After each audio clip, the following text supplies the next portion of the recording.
Je lis du livre de Jean chapitre 11 au verset 6 ce qui suit. Lors donc qu'il eut appris que Lazare était malade, il resta 2 jours encore dans le lieu où il était. Prions. Quand Jésus reçut l'information, Seigneur, il resta 2 jours supplémentaires dans la région, parce que son calendrier était déjà établi. Alors que nous étudions cette portion, nous te remercions de nous éclairer, de nous apporter la lumière. Au nom de Jésus, pour ta gloire éternelle. Amen. Jésus menait sa mission tranquillement. Il avait des objectifs que nous n'avons pas, que nous ne connaissons pas, mais nous n'avons pas à chercher à comprendre pourquoi il n'a pas été tout de suite. À travers cela, nous notons aussi que Jésus n'était pas un pompier. Il y a parfois des personnes qui ont des problèmes et qui appellent de manière intempestive, qui exigent que l'on vienne tout de suite, qu'on avance. Il est malade, viens tout de suite. Mais Jésus a un projet. Il m'est arrivé à travers mon existence, ma courte, mais grande existence, de prendre des dispositions particulières. J'ai eu l'occasion de dire que, avant de m'endormir, j'étais toujours mon portable. De telle sorte que si quelqu'un appelle pendant que je dors, je ne saurais répondre. Et l'autre chose que l'on sait me concernant chez moi, quand je pars en direction de mon lit, le téléphone sonne. Me concernant, il faut l'appeler demain matin. Pour une raison toute simple. C'est que je dois aller au lit avant 20 heures. Le plus tôt, le mieux ça vaut. Pourquoi? Parce que quand je vais au lit plus tard, je suis malade, avec des céphalées, vomissements. Et le lendemain, c'est une journée cauchemardesque. Connaissant mon état de santé, je ne vais pas au lit tard.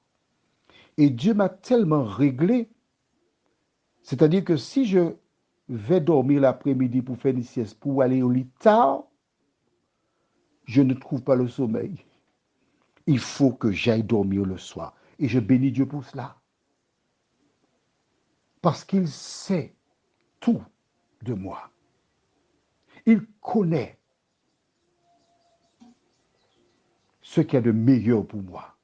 Probablement, si j'avais une constitution différente, comme des amis qui passent des nuits blanches, j'aurais peut-être perdu la vie. Pour éviter ça, il ne permet pas que je sois en mesure de passer des nuits blanches. Pourquoi je t'en parle? Parce que Jésus a un programme. Parfois, tu lui demandes quelque chose, il ne te répond pas, tu es pressé, mais il est occupé ailleurs. En restant 2 jours plus tard, il ne jouait pas la montre. À travers cette expérience, Jésus te dit, toi qui te trouves dans une communauté, si tu fais appel à ton dirigeant spirituel, qu'il tarde à venir, attends-le. C'est l'occasion pour toi de te tourner déjà vers Dieu avant tout, en attendant qu'il vienne. Mais cette histoire est là pour te dire qu'il faut apprendre et cultiver la patience. Nous ne savons pas pourquoi, mais nous savons que Lazare était un ami de Jésus, qu'il aimait Marthe, Marie et Lazare. Ils étaient des VIP. Pourtant, il continua à suivre son organisation. Prions. Seigneur, que de fois nous avons critiqué des personnes qui ont tardé à venir. Que de fois nous avons dit que ces personnes sont inconscientes, irresponsables et toute espèce d'adjectif.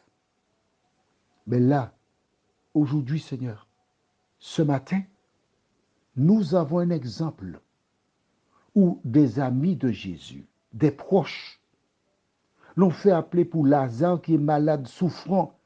Et si on appelle Jésus, c'est parce que personne n'avait été en mesure d'endiguer la maladie.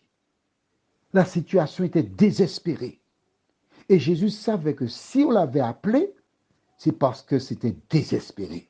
Pourtant, il vint selon son calendrier. Seigneur, aide-nous à prendre conscience de cela, à prendre le temps pour analyser ce qui se passe autour de nous, à ne pas critiquer, mais à compter sur toi en tout temps, nous t'en prions, au nom de Jésus pour ta gloire éternelle. Amen. Je te souhaite une excellente journée sous le regard de Dieu.